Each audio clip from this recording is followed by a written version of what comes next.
যে আইন শৃঙ্খলা রক্ষাকারী বাহিনী জুলাইয়ে যারা আন্দোলন করেছেন তাদের উপর গুলি চালিয়েছে, তারা কিভাবে এভিডেন্স কালেকশন করবে, কি এভিডেন্স তারা আমাদেরকে দেবে? শহীদ এবং আহতদের প্রশ্ন সঠিকভাবে সমাধান করা হয় নাই। জনমানুষের যে আকাঙ্ক্ষা এবং জুলাইয়ের আন্দোলনকারী বিপ্লবীদের যে আকাঙ্ক্ষা, সেই আকাঙ্ক্ষা ধারণ করে অগ্রসর হতে চাই। তো ইনক্লুসিভ করার ক্ষেত্রে আন্দোলনে যারাই আছেন প্রত্যেকের সাথে আমরা আলাপ করতেছি। মানুষের আকাঙ্ক্ষার রাজনীতি তৈরি করার একটা ফাইট দেওয়া দরকার, সেই ফাইটটা আমরা দিতে চাচ্ছি। যে জামাতের বি টিম কিনা, আমরা এইখানে খুব স্পষ্টভাবে আমাদের এজেন্ডাগুলো বলেছি। সো ওই এজেন্ডাগুলো নিয়ে কিন্তু আমরা ক্লিয়ারলি কাজ করব। সুতরাং এখানে বি টিম হওয়ার কোনো প্রশ্নই আসে না। আমরা ফেসিবাদ থেকে মুক্ত করতে চাই, আধিপত্যবাদ থেকে মুক্ত করতে চাই, ধর্মবিদ্বেষ এবং দুর্নীতি, এই চারটা জিনিস থেকে মুক্ত একটা বাংলাদেশ আমরা চাই।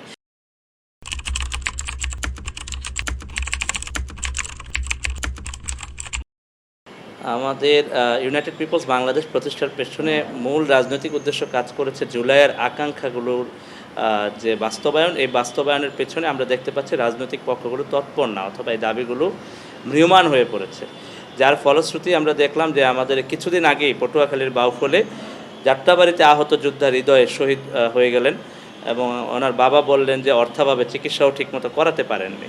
তার মানে এখনও আমাদের মধ্যে আহত যোদ্ধারা আছেন যাদের ব্যাপারে আমরা খোঁজ খবর নিতে পারছি না। একই সাথে আমরা দেখতে পাচ্ছি যে বিচারের প্রশ্নে মারাত্মক ধীরগতি কিংবা এভিডেন্স কালেকশনে আমরা এখন পর্যন্ত পর্যাপ্ত কোনো তথ্য প্রমাণ সংগ্রহের ক্ষেত্রে যে তৎপরতা দরকার, সেই তৎপরতা কিন্তু দেখতে পাচ্ছি না। তা আপনারা ইতিমধ্যে জানেন যে ইউএন ফ্যাক্ট ফাইন্ডিং মিশন কিন্তু বলেছে যে তারা যখন এভিডেন্স কালেকশন করতে গেছে তখন আইনশৃঙ্খলা বাহিনীর কাছে পর্যাপ্ত সহযোগিতা পায় নাই। তার মানে এই সমস্যাগুলো তো এখনও সমাজে বিরাজমান। একদিকে শহীদ এবং আহত যোদ্ধাদের ক্ষেত্রে আমরা দেখতে পাচ্ছি যে পর্যাপ্ত তৎপরতা নাই, আরেক দিকে যারা গণহত্যাকারী খুনি তাদের বিচারের ব্যাপারেও কিন্তু আমরা কোনো দৃশ্যমান যে তড়িৎ পদক্ষেপ দরকার সেই পদক্ষেপ দেখতে পাচ্ছি না। এবং আমরা দেখতে পাচ্ছি বরং খুনিরা জামিনে বের হয়ে যাচ্ছেন এবং বের হয়ে বিদেশেও চলে যাচ্ছেন। তারা আমাদেরকে বিদেশ থেকে বসে হুমকি দিচ্ছেন।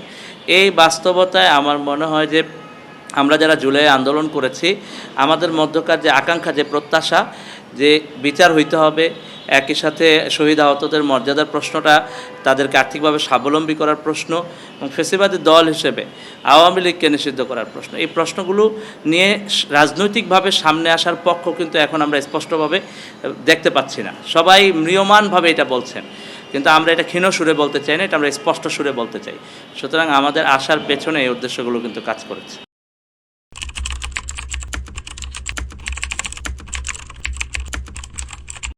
জাতীয় নাগরিক কমিটি বা বৈষম্য বিরোধী আন্দোলন এই বিষয়গুলো নিয়ে কাজ করেছে, কিন্তু কাজের যে গ্যাপ আছে সেটা কিন্তু আমরা স্পষ্ট দেখতে পাচ্ছি। আপনি জানেন যে জুলাই শহীদ স্মৃতি ফাউন্ডেশন নিয়ে অনেক কথা উঠেছে, কিন্তু সেখানে শহীদ এবং আহতের পরিবাররা কিন্তু অনেক অভিযোগ করেছে এবং একই সাথে এখনও আমরা দেখতে পাচ্ছি আহত যোদ্ধারা শহীদ হয়ে যাচ্ছেন, যে কথাটা আমি বারবার বলছি।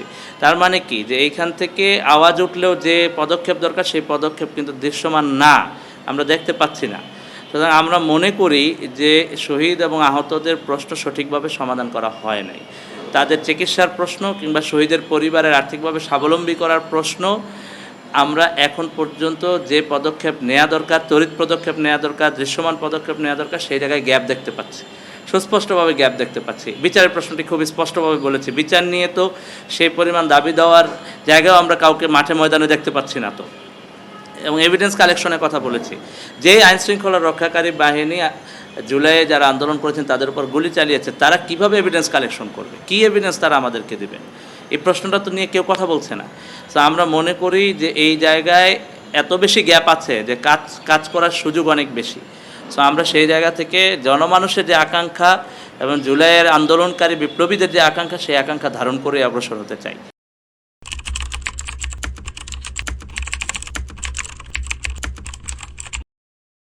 প্রচলিত রাজনৈতিক যে চর্চা, সেখানে আপনি দেখবেন যে বাংলাদেশে যে টেন্ডেন্সি, সেই টেন্ডেন্সিটা হলো মাসল পাওয়ারের রাজনীতির টেন্ডেন্সি, শো অফের রাজনীতির টেন্ডেন্সি, প্রোটোকলের রাজনীতির টেন্ডেন্সি, শোডাউনের রাজনীতির টেন্ডেন্সি। এবং একই সাথে আমরা দেখতে পাচ্ছি হলো দুর্নীতির রাজনীতি, অর্থাৎ দুর্নীতি করে বা চাঁদাবাজি করে অনেক টাকার মালিক হয়ে যাওয়া এবং সেইটা দিয়ে তার দলীয় কর্মীদেরকে চালানোর যে রাজনীতি, অর্থাৎ প্যাট্রন ক্লায়েন্ট যে সম্পর্ক আমরা বলি, তো এই রাজনীতিটাকে আমরা ভেঙে দিতে চাই। খুব স্পষ্টভাবে আমরা বলেছি যে বিদ্যমান রাজনৈতিক সংস্কৃতির আমরা পরিবর্তন চাই, অর্থাৎ চাঁদাবাজি দুর্নীতির বাইরে এসে মানুষ যে ভালো কাজ করলে ক্রাউড ফান্ডিংয়ের মাধ্যমে মানুষ যে টাকা দিবে সেই রাস্তাটা আমরা ওপেন করতে চাই। অর্থাৎ মানুষের সামনে যথার্থ জনসম্পৃক্ত কর্মসূচি কৌশল নিয়ে আসতে চাই, যাতে করে মানুষ ফিল করবে যে এইখানে তারা টাকা দিলে সেই টাকাটা ব্যবহৃত হবে এবং মানুষের কাজেই ব্যবহৃত হবে, এবং সেই জায়গায় আমরা স্পষ্ট থাকবো, আর্থিক স্বচ্ছতাও নিশ্চিত করব। সুতরাং প্রচলিত রাজনীতির যে কালচার, সেই কালচারটা আমরা নিজেদের কাজ দিয়ে ভাঙতে চাই। এই কাজটা অনেক কঠিন হবে, কিন্তু আমাদের এখানে যারা আছেন সবাই এই প্রস্তুতি, মানসিক স্থিরতা নিয়ে এসেছেন যে আমরা এই লম্বা জার্নিটা করব।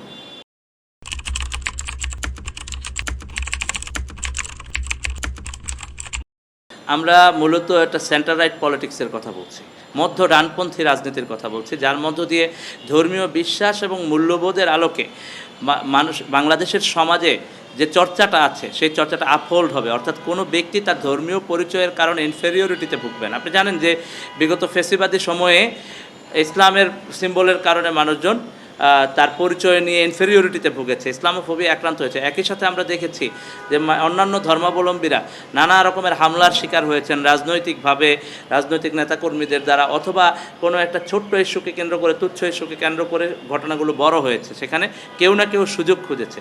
কিন্তু আমরা মনে করি যে ধর্মীয় বিশ্বাস এবং মূল্যবোধের আপহোল্ড করতে হবে, এবং একই সাথে প্রত্যেকটি মানুষ তার নিজস্ব ধর্মীয় পরিচয় স্বাধীনভাবে বলতে পারবেন, এটা নিয়ে তার মধ্যে কোনো পরিচয়ের সংকট থাকবে না। সেই জায়গার রাজনীতিটা আমরা উন্মেষ ঘটাতে চাই, একটা সেন্টার রাইট ভাবধারার রাজনীতি আমরা করতে চাই।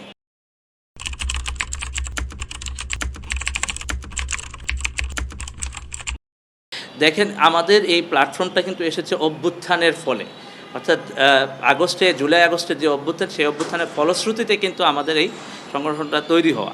সুতরাং এই প্ল্যাটফর্মে অভ্যুত্থানের যত পক্ষশক্তি আছে, আপনি দেখেন, খেয়াল করবেন যে এই অভ্যুত্থানে নারীরা শহীদ হয়েছেন, এই অভ্যুত্থানে প্রাইভেট ইউনিভার্সিটি একদিনে 31 জন শহীদ হয়েছেন জুলাইয়ের 19 তারিখে। এবং একই সাথে আপনি জানেন যে কওমি মাদ্রাসার ছাত্ররা এবং মাদ্রাসার ছাত্ররা, ওভারঅল মাদ্রাসার শিক্ষার্থীরা এই আন্দোলনে ব্যাপক ভূমিকা পালন করেছেন। উত্তরাতে, যাত্রাবাড়িতে, বিভিন্ন জায়গায় প্রান্তিক মানুষ, রিক্সা চালক, ট্রাক চালকেরা এবার কিন্তু আন্দোলনে শহীদ হয়েছেন। একই সাথে আমরা যাদেরকে কিশোর গ্যাং বলি বা এরকম যারা আছেন, এই ছেলেরা, এই যুবকেরা কিন্তু রাস্তায় নেমেছে এবং গুলির সামনে বুক পেতে দিয়েছে, শহীদ হয়েছে।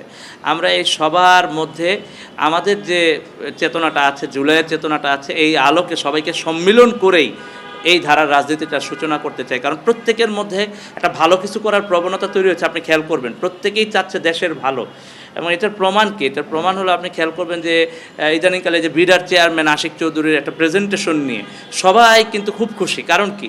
কারণ একজন কম্পিটেন্ট লোক এবং দেশপ্রেমিক লোক, এটা দেখে মানুষজন খুশি হয়েছে, উৎফুল্ল উচ্ছ্বাস প্রকাশ করেছেন।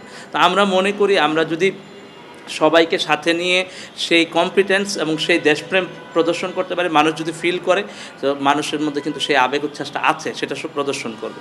সো ইনক্লুসিভ করার ক্ষেত্রে আন্দোলনে যারাই আছেন প্রত্যেকের সাথে আমরা আলাপ করতেছি, এবং অনেকে আগ্রহ প্রকাশ করেছেন। আপনার সামনে কমিটি গঠনেই খেয়াল করতে পারবেন যে এই সব শ্রেণীর মানুষকে নিয়েই কিন্তু আমরা কমিটিটা গঠন করব।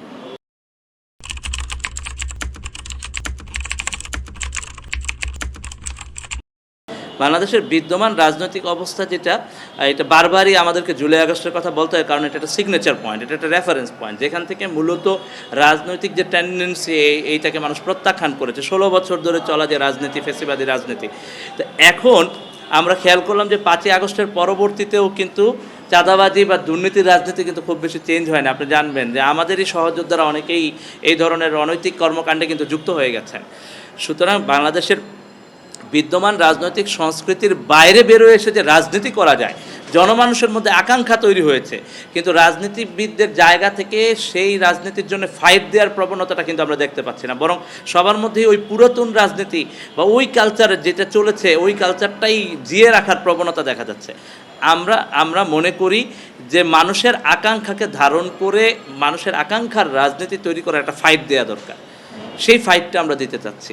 সো বাংলাদেশের বিদ্যমান রাজনৈতিক ব্যবস্থাকে আমরা যেমন দেখতে পাচ্ছি, মেজর পলিটিক্যাল পার্টিসগুলো প্রিভিয়াস যে চর্চা, সেই চর্চাকেই করতেছেন, কিন্তু একই সাথে আমরা মানুষের আকাঙ্ক্ষাকেও রিড করতেছি। যে মানুষ কিন্তু আমাদের ডাকে সাড়া দিয়েছে এই কারণে যে মানুষ মনে করতেছে এখানে ওরা ভালো কিছু করবে, আমরা ভালো কিছু করার জন্যে অগ্রসর হব। সেই জায়গা থেকে আমি মনে করি যে এই মূল্যায়ন, জনমানুষের মূল্যায়নটা হলো পজিটিভিটির দিকে, সেটা ধরে আমরা কাজ করতে চাই।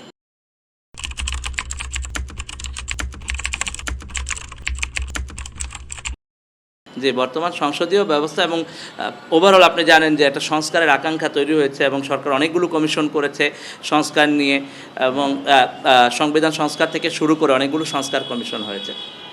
এখন আপনি খেয়াল করবেন যে সরকারের ক্ষেত্রে বলা হচ্ছে যে কোনো ব্যক্তি দুইবারের বেশি প্রধানমন্ত্রী হতে পারবেন না, এবং আমি মনে করি যে এটা একটা ইন্টারেস্টিং এবং এক্সেলেন্ট প্রপোজাল, যাতে করে কোনো ব্যক্তি একেবারে একচ্ছত্র ক্ষমতার অধিকারী হয়ে উঠতে না পারেন। এবং আমাদের অভিজ্ঞতাও কিন্তু খারাপ। এই গত 15-16 বছরে আমরা দেখেছি যে আওয়ামী লীগ এবং শেখ হাসিনার অধীনে তিনটা নির্বাচন কিন্তু রিগড হয়েছে, 14, 18, 24-এর নির্বাচন। সো কোনো ব্যক্তিকে দলের দায়িত্বে পরপর দুবারের বেশি বা দুই টার্মের বেশি এবং কোনো ব্যক্তিকে দেশের দায়িত্বে, দেশের প্রধানমন্ত্রীর পদে দুইবারের বেশি যে না দেখার জায়গা, সেই জায়গাটাকে আমরা মনে করি যে সমর্থনযোগ্য, এবং জনমানুষের মধ্যেও কিন্তু এই ব্যাপারে সমর্থন আছে।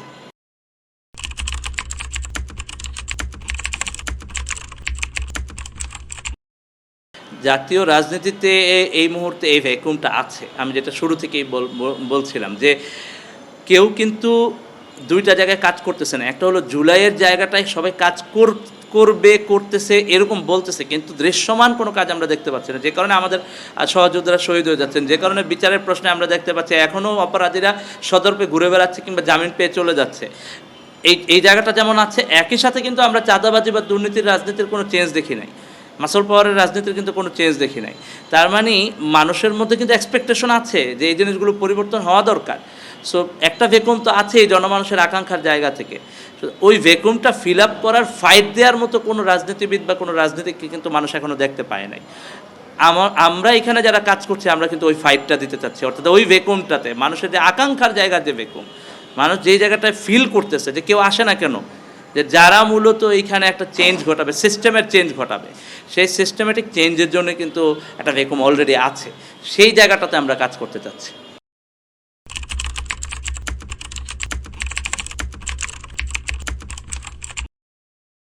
যে আগেকার সরকারের বিরোধী দলের ব্যর্থতার জায়গা যদি বলেন, আসলে আগে পূর্বতন যে সরকার 15-16 বছরের তোলে, তাতে তো বিরোধী দলের কোনো স্পেসই দেওয়া হয় নাই। কারণ আপনি জানেন যে বিরোধী দলকে গুম, খুন, হত্যা, আয়নাঘরের মতো ঘটনা ঘটেছে এই বাংলাদেশে, যেখানে আইন শৃঙ্খলা রক্ষাকারী বাহিনীরা সরাসরি জড়িত। এবং আপনি জানেন যে গুম সংক্রান্ত কমিশনের চেয়ারম্যান বলেছে 1067 জনকে বাংলাদেশের পররাষ্ট্র মন্ত্রণালয়ে সহায়তায় ভারতে পার করে দেওয়া হয়েছে, গুম করা হয়েছে।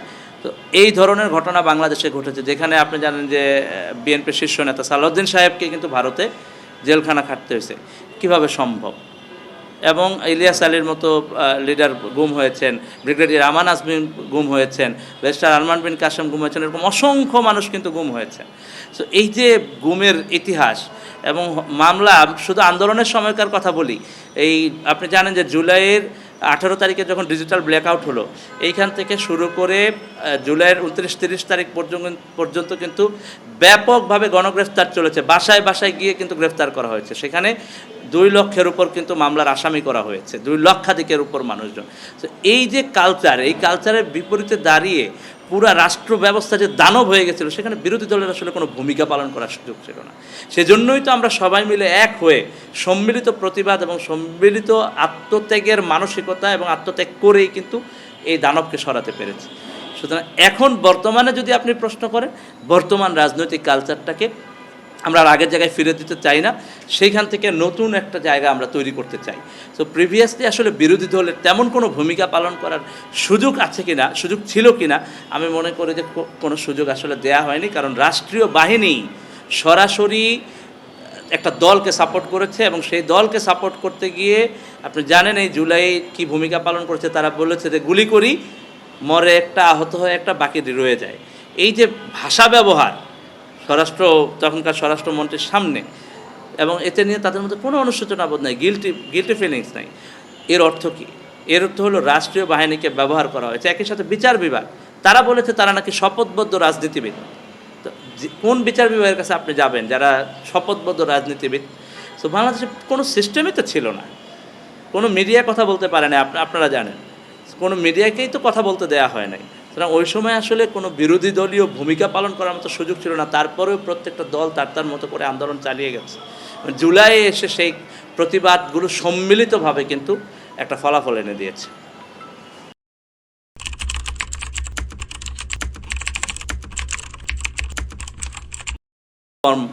করেছিলাম। একই সাথে আমাদের ফোন, মেসেজ, মেসেঞ্জারে সারা দেশ থেকে আমরা জনগণের মানুষের ছাত্র জনতার রেসপন্স পেয়েছি এবং সেই আলোকে আমরা যোগাযোগও করেছি, চেষ্টা করেছি সবার সাথে যোগাযোগ করার। তো আমরা মূলত একটা আহ্বায়ক কমিটি গঠন করব এবং এর আগে আমরা একটা সার্চ কমিটি গঠন করব। সার্চ কমিটি মূলত একটা কমিটির প্রস্তাবনা করবে, কেন্দ্রীয় কমিটির জন্য প্রস্তাবনা করবে।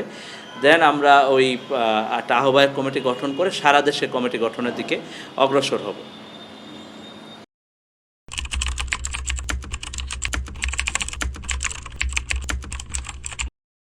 রাষ্ট্রীয় প্রতিষ্ঠানের স্বাধীনতা নিশ্চিত করতে আমাদেরকে প্রতিষ্ঠানগুলোর যেমন ধরেন বিচার বিভাগের স্বাধীনতার প্রশ্ন। বিচার বিভাগ কি আসলে স্বাধীন? বিচার বিভাগ কিন্তু এখন স্বাধীন বলা হচ্ছে, কিন্তু বিচার বিভাগ তো সেই স্বাধীনতা পায়নি। সো বিচার বিভাগে এখনও রাজনৈতিক চিন্তায় নিয়োগ করার প্রবণতা কিন্তু আমরা গত 16 বছরেই দেখেছি। এখনও রাজনৈতিক দলগুলো সেই সুযোগের রাস্তা খুঁজছে। তো সেই জায়গা থেকে তো আমাদেরকে বেরোয় আসতে হবে। প্রতিষ্ঠানগুলোকে পেশাদার এবং নিরপেক্ষ করতে না পারলে রাষ্ট্রীয় প্রতিষ্ঠানগুলো তো সঠিকভাবে কাজ করতে পারবে না। সুতরাং রাষ্ট্রীয় প্রতিষ্ঠানগুলোকে স্বাধীনভাবে যদি আমরা কাজ করতে দিতে চাই, পেশাদার এবং নিরপেক্ষ মনোভাব নিয়ে অগ্রসর হতে হবে, যে রাষ্ট্রীয় প্রতিষ্ঠান রাষ্ট্রের, কোনো দলের না, সেই জায়গাটা এস্টাবলিশ করতে হবে এবং দলগুলোকেও কিন্তু সেই মানসিকতা লালন করতে হবে। তাতে করে রাষ্ট্রীয় প্রতিষ্ঠানগুলো এই রাহুগ্রাস মুক্ত হবে। সেজন্যই আমরা কিন্তু বলেছি যে আমরা রাষ্ট্রীয় প্রতিষ্ঠানকে ফ্যাসিবাদ মুক্ত করতে চাই, অর্থাৎ এই যে প্রত্যেকটা প্রতিষ্ঠানকে কবজায় নেওয়ার যে মানসিকতা, সেই মানসিকতা থেকে বের করতে চাই। সুতরাং এই জায়গাটায় আমরা কাজ করব খুব স্পষ্টভাবেই, যাতে রাষ্ট্রীয় প্রতিষ্ঠানগুলো স্বাধীনভাবে কাজ করতে পারে।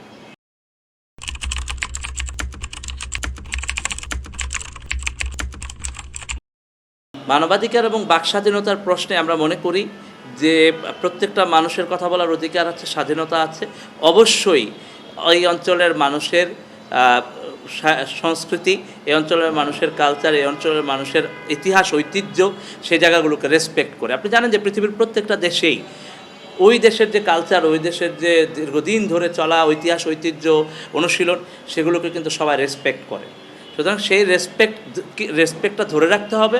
একই সাথে আপনি স্বাধীনভাবে আপনার যে চর্চা, সেই চর্চাটা করতে পারবেন, কিন্তু সেটা রাষ্ট্রের আইন অনুসারে হতে হবে, রাষ্ট্রের আইন মেনে চলতে হবে। আইন ভঙ্গ করলে তো আর সেখানে অধিকারের প্রশ্নটা আমরা ডিল করতে পারবো না, আইন অনুযায়ী তিনি আবার শাস্তির সম্মুখীন হবেন।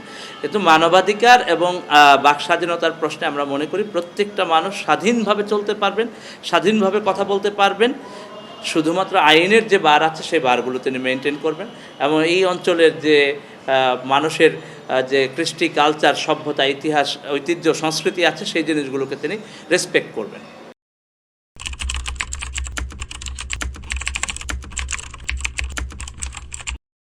আমাদের আপাতত এখন নির্বাচন কেন্দ্রিক চিন্তাভাবনা নেই, বরং আমরা দুইটা লক্ষ্যমাত্রা বলেছি।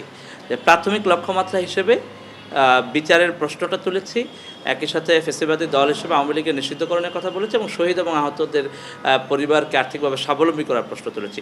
প্রাথমিক এই লক্ষ্যমাত্রাটা আমরা অর্জন করতে চাই এবং দীর্ঘমেয়াদের লক্ষ্যমাত্রায় আমরা চাচ্ছি রাজনৈতিক সংস্কৃতির পরিবর্তন করতে এবং একই সাথে সমাজে যোগ্য এবং কম্পিটেন্ট লিডারশিপ তৈরি করতে, দেশপ্রেমিক লিডারশিপ তৈরি করতে। এবং আমরা বাংলাদেশের মানুষের ধর্মীয় বিশ্বাস এবং মূল্যবোধের যে সামাজিক বন্ধনটা আছে, সেই বন্ধনটাকে আমরা রিভাইভ করতে চাই। সো এই জায়গাগুলোতে দীর্ঘমেয়াদে আমরা কাজ করতে চাই। সো আমরা এই জার্নিটা আগে করতে চাই, যে জার্নিটার মধ্য দিয়ে গেলে জনসম্পৃক্ত হয়ে মানুষের চাহিদার মধ্য দিয়ে আমরা নেক্সট স্টেজে যেতে চাই।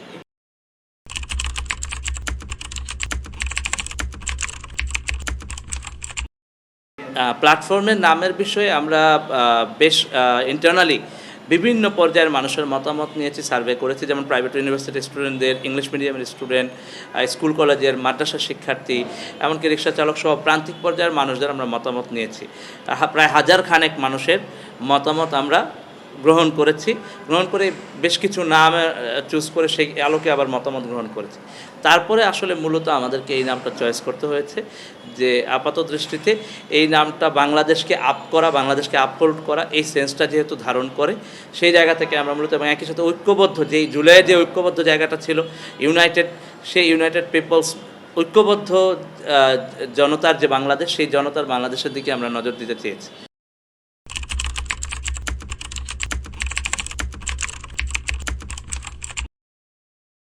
দেখুন, এই প্রশ্নটা বেশ অনেকেই করেছেন আসলে যে জামাতের বি টিম কিনা। আমরা এইখানে খুব স্পষ্টভাবে আমাদের এজেন্ডাগুলো বলেছি। সো ওই এজেন্ডাগুলো নিয়ে কিন্তু আমরা ক্লিয়ারলি কাজ করব। সুতরাং এখানে বি টিম হওয়ার কোনো প্রশ্নই আসে না, বি টিম হওয়ার কোনো সুযোগ নেই। এইখানকার যে এজেন্ডাগুলো আছে সেই এজেন্ডাগুলোর অনেকগুলো বিভিন্ন রাজনৈতিক দলের সাথে মিলবে।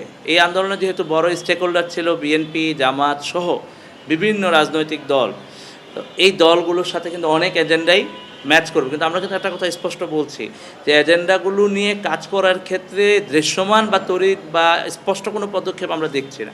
তা আমরা এই এজেন্ডাগুলো নিয়ে সিরিয়াসলি ওয়ার্ক করতে চাই। তো সেই জায়গা থেকে আসলে বি টিম হওয়ার কোনো সুযোগ নাই। আমাদের নিজস্ব এজেন্ডা আছে, সেই এজেন্ডাগুলো নিয়ে আমরা জনমানুষের সামনে যেতে চাই, জনমানুষের আকাঙ্ক্ষাকে ধারণ করে কাজ করতে চাই।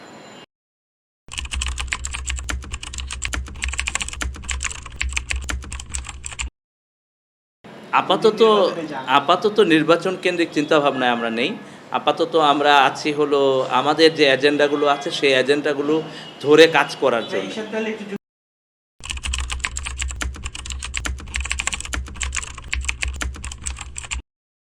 আমাদের সবচেয়ে বড় চ্যালেঞ্জ হবে দুর্নীতিমুক্ত যে বাংলাদেশের কথা আমরা বলছি, এইটা মানুষের সামনে উদাহরণস্বরূপ হাজির করা যে আসলে এটা সম্ভব। কারণ আমাদের দেশেও এবং মানুষের মধ্যেও অনেক সময় মনে হয় যে দুর্নীতি ছাড়া বা চাঁদাবাজি ছাড়া রাজনীতিবিদরা কীভাবে রাজনীতি করবেন, কীভাবে চালাবেন, এটা জনমানুষের মধ্যেও মনে হয়। কিন্তু জনমানুষের মধ্যে আকাঙ্ক্ষা হলো যে এটা ছাড়া একটা রাজনীতি যেন তৈরি হয়, একটা সৎ রাজনীতি যেন তৈরি হয়। তো একটা ট্রান্সপারেন্ট রাজনীতি যেন, স্বচ্ছ রাজনীতি যেন তৈরি হয়। তো বড় চ্যালেঞ্জ হবে এইটা। আমরা সেই জায়গায় স্বচ্ছতা মেনটেন করে কাজ করতে চাই। আপনি জানেন যে আমরা যখন গুগল ফর্মে রেসপন্স চেয়েছি তখন সেখানে আমরা কিভাবে কন্ট্রিবিউট করতে চান তার মধ্যে ডোনার হিসেবে কন্ট্রিবিউশনে আমরা একটা বড় সংখ্যক মানুষের সাড়া পেয়েছি। আমরা এই স্বচ্ছতাটা মেনটেন করতে চাই। ডোনার যারা রেসপন্স করেছেন তাদের সাথে কথা বলছি এবং একই সাথে আমরা আমাদের ফাইন্যান্সিয়াল রিপোর্ট প্রকাশের মধ্য দিয়ে, পাবলিকলি প্রকাশের মধ্য দিয়ে আমরা একটা স্বচ্ছতার মধ্য দিয়ে মানুষের সামনে প্রকাশ হতে চাই। মানুষ যেন বুঝতে পারে যে স্বচ্ছতা ভিত্তিক রাজনীতি করাও পসিবল।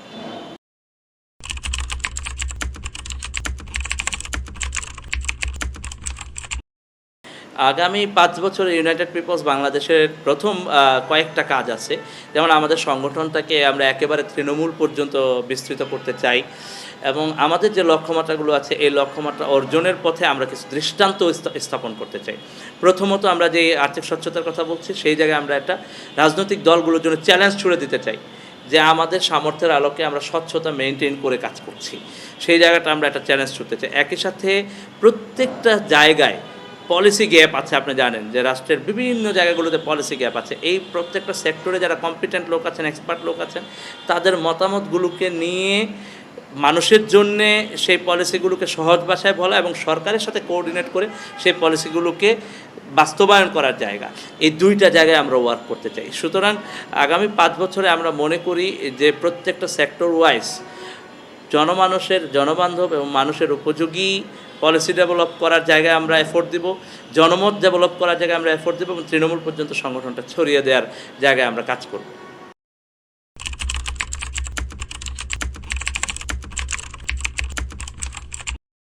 তরুণদের রাজনীতিতে সম্পৃক্ত করার ক্ষেত্রে জায়গাটা হলো যে আপনি খেয়াল করবেন যে এইবারের আন্দোলনটা ইয়ুথ লেড, মূলত তরুণরাই নেতৃত্ব দিয়েছেন এবং তরুণদের মধ্যে একটা রাজনৈতিক আকাঙ্ক্ষা তৈরি হয়েছে প্রত্যেকের মধ্যে। কারণ গত 7-8 মাস ধরে তরুণরা কিন্তু খেলাধুলা নিয়ে ব্যস্ত না, রেস্টুরেন্টে হ্যাং আউট নিয়ে ব্যস্ত না, মুভি সিনেমা নিয়ে ব্যস্ত না, ব্যস্ত রাষ্ট্র কীভাবে চলছে, স্বরাষ্ট্র মন্ত্রণালয় ঠিকভাবে চলছে, শিক্ষা মন্ত্রণালয় ঠিকভাবে চলছে না, প্রফেসর ইউনূস কী বলছেন। তার মানে হলো প্রত্যেকজন তরুণের মধ্যে রাষ্ট্র এবং দেশ নিয়ে আকাঙ্ক্ষা তৈরি হয়েছে। তো এই তরুণদের এই জায়গাটা আমরা মনে করি যে এটা একটা ইন্টারেস্টিং জায়গা, যে বাংলাদেশের প্রত্যেকজন তরুণ এখন পলিটিক্যালি অ্যাক্টিভেটেড হয়ে গেছেন। তো ওই জায়গাটাতে আমরা ক্যাচ করতে চাই যে তাদের যে আকাঙ্ক্ষা সেই আকাঙ্ক্ষাকে ধারণ করে কাজ করতে চাই। আমার ব্যক্তিগত জায়গাও আসলে মূলত 5ই আগস্ট কেন্দ্রিক, যেহেতু আমি নিজে মাঠে সরাসরি অংশগ্রহণ করেছি এবং নিজে মাঠে 50-এর উপর শহীদের লাশ দেখেছি, হেলিকপ্টার থেকে গুলি করতে দেখেছি, পুলিশ র্যাবের গুলি করতে দেখেছি, আল্লাহ বাঁচিয়ে রেখেছেন, বেঁচে আছি। এই আমার এই অভিজ্ঞতা আমাকে শিখিয়েছে যে দেশের জন্য কিছু করতে হবে, দেশ এবং দেশের মানুষের প্রতি অপরিসীম ভালোবাসা তৈরি করেছে। সেই জায়গা থেকে আমার কাছে মনে হয়েছে যে শহীদ এবং আহতদের যে আকাঙ্ক্ষা, সেই আকাঙ্ক্ষাটাকে আমি ধারণ করি। মাঠের আমার যে অভিজ্ঞতা, সেই অভিজ্ঞতায় আমি শহীদ এবং আহতদেরকে যেভাবে দেখেছি, সেইটাকে ধারণ করেই মূলত রাজনীতিতে আসার আগ্রহ বা এই রাজনীতিতে সরাসরি অ্যাক্টিভেট হওয়ার আগ্রহ তৈরি হয়েছে।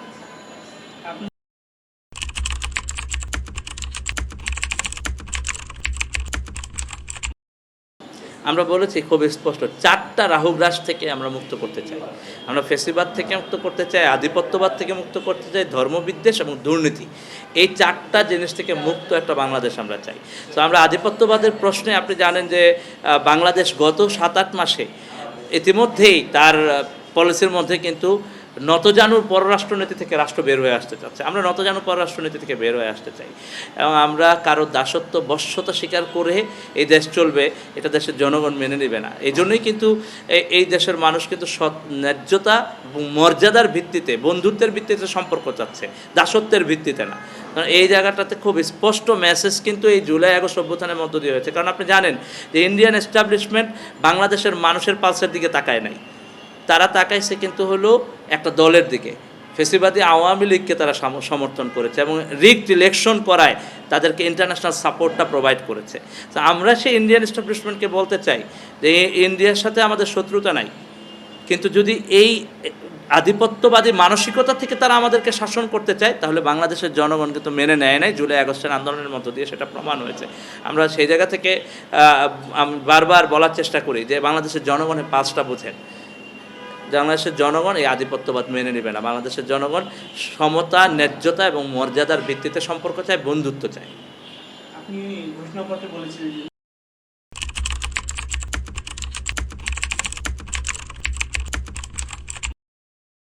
নতুন রাজনৈতিক সংস্কৃতি না হলে আমরা সবাই আবারও এই যে দুঃখ, দুর্দশা, নির্যাতন, জুলুমের মধ্য দিয়ে গিয়েছি এবং যে আত্মত্যাগটা আমাদেরকে করতে হলো, সেটার আর কোনো ভ্যালু কিন্তু থাকবে না। কারণ আপনি যদি প্রিভিয়াস সেই রাজনৈতিক চর্চাই জারি রাখেন, তাহলে মানুষজন এই আত্মত্যাগটা করলো কেন? মানুষজন তো আত্মত্যাগটা করেছে এই কারণে যে এইভাবে এই দেশটা চলতে পারে না। এবং যখন প্রশ্ন তোলা হয়েছে কে বিকল্প, আপনি জানেন যে এরকম একটা কুতর্কও তোলা হয়েছিল যে দেশটার মধ্যে এমন একটা আবহাওয়া তৈরি করা হয়েছিল যেন শেখ হাসিনা বাদে আর কোনো বিকল্প নাই। তখন কিন্তু আমরা তরুণেরা বলেছি আমি বিকল্প। তো এই যে জায়গাটা, সো আমরা নতুন রাজনৈতিক সংস্কৃতিতে মানুষকে বোঝাতে চাই জনগণ বিকল্প, তরুণ যারা নেতৃত্ব দিচ্ছে তারা বিকল্প। এবং এই নতুন রাজনৈতিক সংস্কৃতি বাংলাদেশে তৈরি হতে হবে যেভাবে করে আমরা আন্দোলন, সংগ্রাম এবং একটা ত্যাগ তিতিক্ষার মধ্য দিয়ে এসেছি, সেই জায়গা থেকেই এই রাজনীতিটা তৈরি হতে হবে, সেই স্পিরিটটা ধারণ করেই এই রাজনীতিটা তৈরি হতে হবে। এই জন্য নতুন রাজনীতি এই বাংলাদেশের জন্য মাস্ট। এটা না হলে আমরা কিন্তু যেই স্বপ্নটা দেখছি সেই স্বপ্নটার জায়গায় কিন্তু আমরা পৌঁছাতে পারবো না।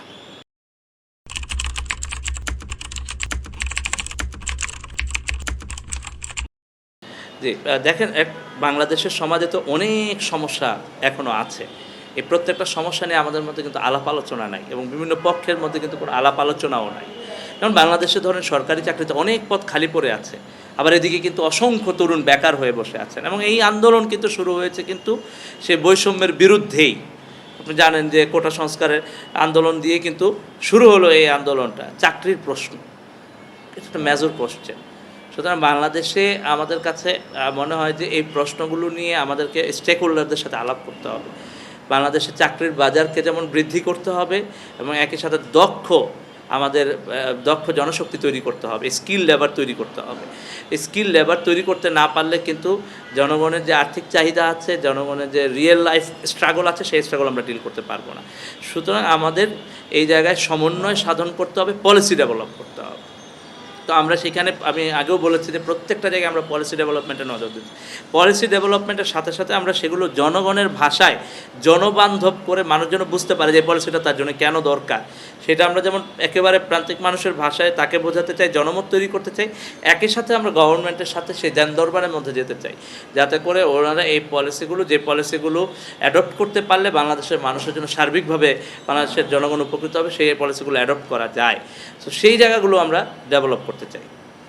জি, ধন্যবাদ কালবেলাকে, ধন্যবাদ। আমার আহ্বানের জায়গা হলো যে আমরা তরুণেরা স্বপ্ন দেখেছি বাংলাদেশটাকে গড়বার, বাংলাদেশটাকে নতুন করে গড়ে তুলবার। সেই জায়গা থেকে আমাদের সিনিয়ররাও আমাদের সাথে আছেন। আমাদের সকলের সম্মিলনে, দেশপ্রেমিক মানুষদের সম্মিলনে আমরা এই দেশের রাজনীতির যে খোলনলচে ছিল এটা পাল্টে দিয়ে সৎ, যোগ্য, দেশপ্রেমিক মানুষের নেতৃত্বে একটা দেশ করতে চাই এবং একই সাথে সমাজের প্রত্যেকটা মানুষ যেন তার পরিচয় নিয়ে, আত্মমর্যাদা নিয়ে সমাজে চলতে পারে। প্রত্যেকটা মানুষের রিয়েল লাইফ যে স্ট্রাগল আছে সেই স্ট্রাগল নিয়ে রাষ্ট্র যেন সমাধানের দিকে অগ্রসর হয়, এই সমাধান নির্ভর রাজনীতি মীমাংসা করতে হবে। আমাদেরকে কিছু রাজনৈতিক মীমাংসা, সামাজিক মীমাংসা করতে হবে। সেইখানে আমাদের প্রত্যেকের মধ্যে পারস্পরিক মিথস্ক্রিয়া হতে হবে। তো আমরা সেই রাজনীতিটা ডেভেলপ করতে চাই। আসুন আমরা সবাই মিলে বাংলাদেশের স্বার্থে ঐক্যবদ্ধ হই, দেশটাকে গড়ে তুলি। ধন্যবাদ সবাইকে। জি ধন্যবাদ, কালবেলাকে ধন্যবাদ। আমার আহ্বানের জায়গা হলো যে আমরা তরুণেরা স্বপ্ন দেখেছি বাংলাদেশটাকে গড়বার, বাংলাদেশটাকে নতুন করে গড়ে তুলবার। সেই জায়গা থেকে আমাদের সিনিয়ররাও আমাদের সাথে আছেন। আমাদের সকলের সম্মিলনে, দেশপ্রেমিক মানুষদের সম্মিলনে আমরা এই দেশের রাজনীতির যে খোলনলচে ছিল এটা পাল্টে দিয়ে সৎ, যোগ্য, দেশপ্রেমিক মানুষের নেতৃত্বে একটা দেশ করতে চাই এবং একই সাথে সমাজের প্রত্যেকটা মানুষ যেন তার পরিচয় নিয়ে, আত্মমর্যাদা নিয়ে সমাজে চলতে পারে। প্রত্যেকটা মানুষের রিয়েল লাইফ যে স্ট্রাগল আছে সেই স্ট্রাগল নিয়ে রাষ্ট্র যেন সমাধানের দিকে অগ্রসর হয়, এই সমাধান নির্ভর রাজনীতি মীমাংসা করতে হবে। আমাদেরকে কিছু রাজনৈতিক মীমাংসা, সামাজিক মীমাংসা করতে হবে। সেইখানে আমাদের প্রত্যেকের মধ্যে পারস্পরিক মিথস্ক্রিয়া হতে হবে। তো আমরা সেই রাজনীতিটা ডেভেলপ করতে চাই। আসুন আমরা সবাই মিলে বাংলাদেশের স্বার্থে ঐক্যবদ্ধ হই, দেশটাকে গড়ে তুলি। ধন্যবাদ সবাইকে।